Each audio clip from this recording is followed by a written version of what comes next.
Buenos días, apreciados muchachos. Vamos a empezar con el tema de la tutoría número 3, asimetría funcional, asimetría cerebral funcional, perdón. Vamos a iniciar con unos conceptos claves. Luego revisaremos lo de asimetría cerebral tanto en en personas normales como en personas que han sufrido lesiones. Luego, dentro de este tema hablaremos de la comisurotomía. Y terminaremos este tema con dos subtemas específicos que son los métodos que se utilizan para identificar la asimetría cerebral y siguiente, la variable que influye mucho en el desarrollo de la asimetría. Entonces vamos a dar inicio. Los conceptos que se manejan aquí, pues el primero es asimetría cerebral, es nuestro tema principal, vamos a definir. Entonces la asimetría cerebral es la especialización de cada hemisferio. Asimetría significa que no hay nada simétrico, que no tiene nada igual los dos hemisferios. Tanto estructuralmente, o sea, neuroanatómicamente, como funcionalmente, como químicamente, son diferentes cada uno de los hemisferios. Entonces hay una especialización en cada uno de los hemisferios. Luego tenemos el concepto de diferencia hemisférica. Cada hemisferio tiene un estilo cognitivo. A eso es que nos referimos cuando hablamos de diferencia hemisférica. Cada uno de nuestros hemisferios tiene un estilo cognitivo. ¿Qué quiere decir esto? Que cuando voy a hacer una tarea específica, dependiendo de la tarea, así mismo será el hemisferio que predomine para realizarla. Tenemos el siguiente concepto que va muy de la mano con lo que acabo de decir y es dominancia cerebral. Entonces, ¿qué quiere decir dominancia cerebral? Que como mencionaba un poco antes con el anterior concepto, hay un hemisferio que predomina sobre el otro teniendo en cuenta la tarea cognitiva que se está desarrollando. Entonces vamos a dar un ejemplo. Si el sujeto va a construir un mapa, va a construir, no sé, un modelo arquitectónico o algo así, va a requerir de un hemisferio que predomine sobre el otro. Entonces, en este caso el que predominará será el hemisferio derecho porque es el que tiene la función, entre muchas, de identificar formas, espacios, etc. Por ende, la tarea va a requerir el predominio del hemisferio derecho. Pero si la tarea fuese construir una poesía, pues entonces va a requerir el dominio del hemisferio izquierdo, que es el que tiene, entre muchas funciones, pero digamos que de la principal, el lenguaje. Y para construir una poesía se requiere del lenguaje. Entonces, digamos que los tres conceptos que acabo de mencionarles están muy entrelazados. Entonces, se requiere de una especialización hemisférica para que cada hemisferio en esa especialización tenga una tarea cognitiva y dependiendo de esa tarea cognitiva hay entonces un predominio del hemisferio. Ahí he resumido los tres conceptos. Luego seguí los conceptos de lateralización y lateralidad. Entonces, precisamente hablando de que hay unas diferencias hemisféricas y hay un predominio hemisférico, pues la lateralización no es más que el predominio del lenguaje en uno de los hemisferios.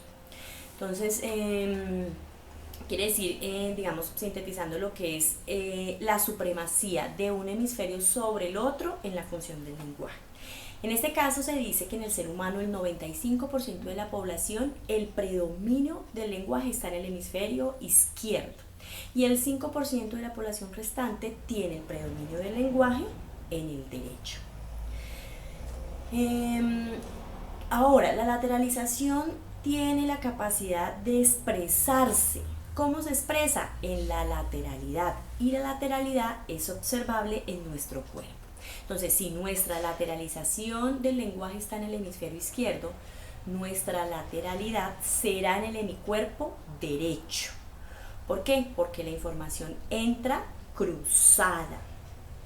Esto hace que si mi lenguaje predomina en el hemisferio izquierdo, entonces mi lateralidad estará en el hemicuerpo derecho.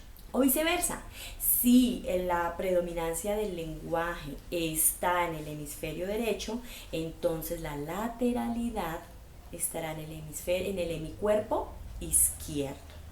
Entonces, eso es lo que digamos que tratamos de resumir con estos 5 conceptos. Pasando estos 5 conceptos, encontramos cómo es lo de la asimetría funcional en las personas normales y normales. Empecemos por las normales. Normal quiere decir que no ha tenido ninguna lesión en el cerebro.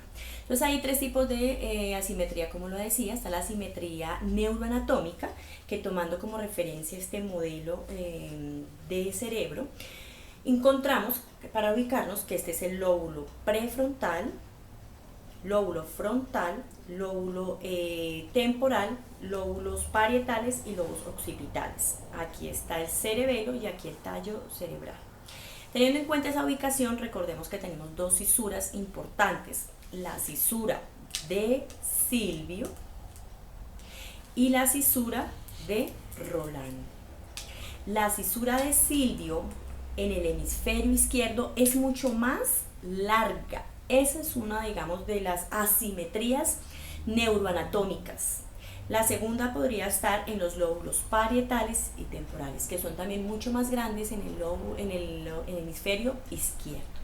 Y así hay otras diferencias neuroanatómicas, radican en el tamaño, radican en el espesor de la capa que la compone, del área que la compone, etc.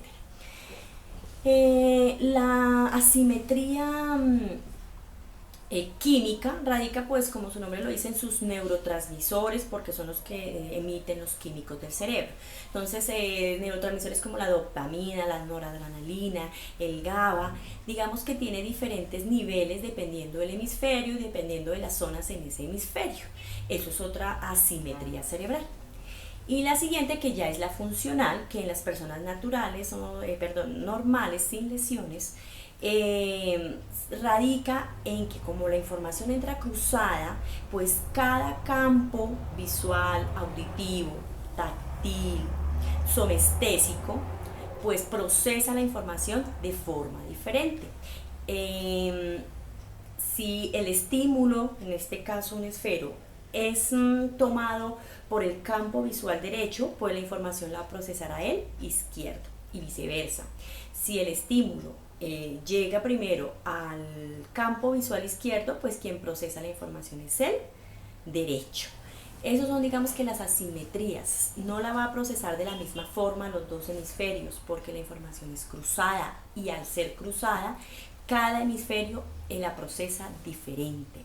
Lo mismo con la asimetría auditiva, lo mismo con la asimetría táctil, lo mismo con la asimetría somestésica. Recordemos que la somestesia es como el manejo que tiene el cuerpo con el espacio que usted maneja.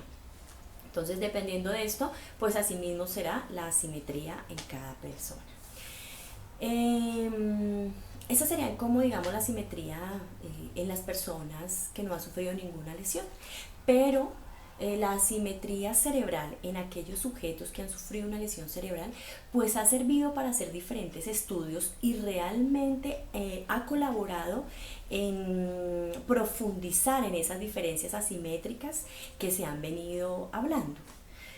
En ellos encontramos también que algunos pacientes les han extraído algunas partes del cuerpo calloso o todo el cuerpo calloso. Volviendo a este cerebro que tenemos aquí y mirándolo en esta parte de la base, encontramos que todo lo que se ve aquí blanco, que ustedes en sus clases de biología habrán tenido que revisar, es el cuerpo calloso y es el órgano que nos permite cruzar la información en el cerebro. Cuando se extrae este órgano o partes de él, pues por ende cada hemisferio trabaja de forma aislada, separada, independiente. No se comunica el uno con el otro. Esto hace que la información que entra a nuestros sentidos, ojos, oídos, tacto, etcétera, pues ya no se procese de forma contralateral, cruzada, ya no, sino que se procese de forma ipsilateral. Esos son 2 términos que van a tener que memorizar y comprender para que los vayamos utilizando en el transcurso de las otras sesiones. Entonces, como les decía, cuando entra la información cruzada se le llama contralateral. Cuando entra la información por el mismo hemisferio que entró una vez entró en nuestros sentidos, ipsilateral. Entonces ¿Cuándo se da la información ipsilateral? Cuando han retirado el cuerpo calloso o partes del cuerpo calloso. Entonces, entra la información por un hemicuerpo y quien procesa la información es el mismo hemisferio, ya no es contralateral, ya no, porque ya se retiró la zona que cruza la información. Todo esto ha servido para verificar que definitivamente cada hemisferio tiene unas funciones, procesa la información de diferente forma y tiene unos estilos cognitivos diferentes. Por esto, pues digamos que gracias a este tipo de pacientes con lesiones se ha podido verificar que sí somos asimétricos cerebralmente.